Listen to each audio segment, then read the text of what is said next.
O povo do Brasil é estupidamente ignorante. Artigo escrito pelo professor Edgar Dias de Vasconcelos.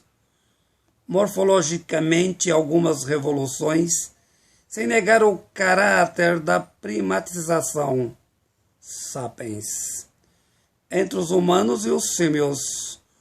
O DNA é exatamente o mesmo, sobretudo homens e chimpanzés. Apenas 1,6 de diferença. O que significa que, do ponto de vista da essencialidade biológica, o homem e o chimpanzé, exatamente da mesma espécie. O que é interessante, a natureza produziu pela evolução diversidades de macacos com tipificações próprias. Do mesmo modo, a espécie sapiens, pelo menos 6 formulações de hominídeos. Por outras palavras, 6 espécies de sapiens. Os macacos prevaleceram sem que uma tipificação eliminasse outras. Hominídeos não, por diversas razões. A nossa tipificação eliminou as demais. Sobreviveu a natureza, a nossa espécie, que é de um bicho insignificante comedor de carniça, disputada entre os restos mortais de animais. Os sapiens, por meio da invenção do Estado, tornou-se poderosíssimo.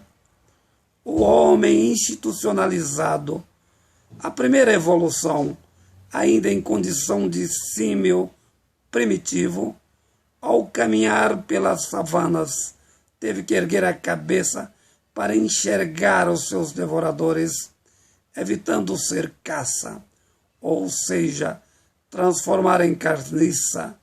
Surgiu com tal fenômeno o bipedalismo, a segunda evolução, a evolução das cordas vocais.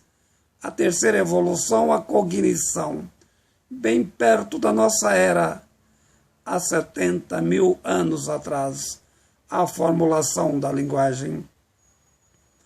A quarta evolução ou revolução, há 12 mil anos, a revolução agrícola.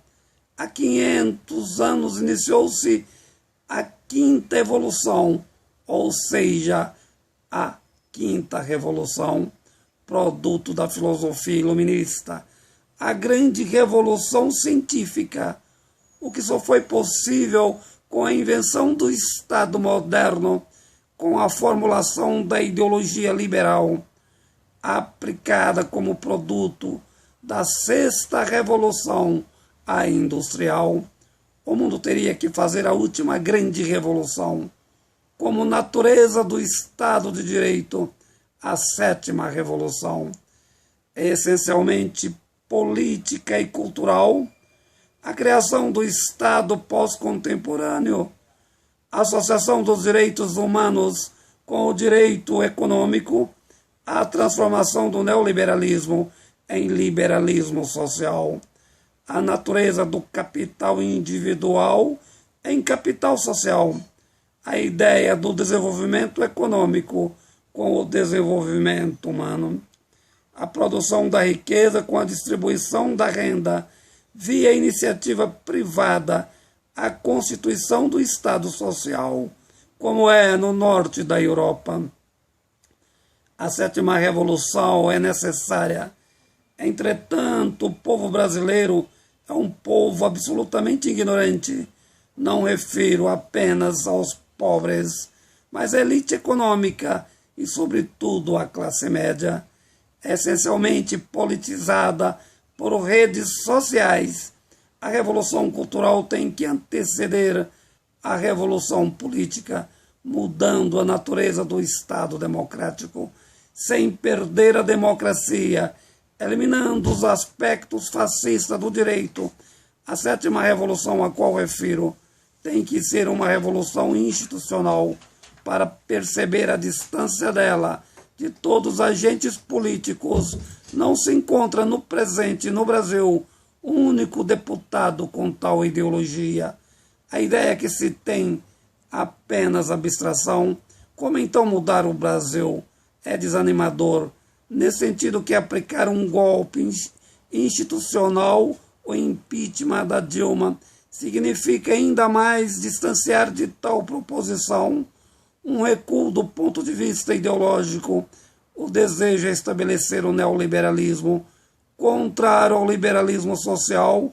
Exatamente esse é o espírito do impeachment, um amontoado de ignorantes pela rua, pedindo que coloquem no pescoço a própria corda, dar poder às pessoas que pensam a política na perspectiva do liberalismo econômico, cujo desejo é concentrar apenas a renda proveniente de quem realmente trabalha. O país sem cultura política objetivada, a cultura antropológica do Facebook, disseminada na Globo News por propagandistas liberais, uma tragédia disfarçada de moralidade. Artigo escrito pelo professor Edjar Dias de Vasconcelos.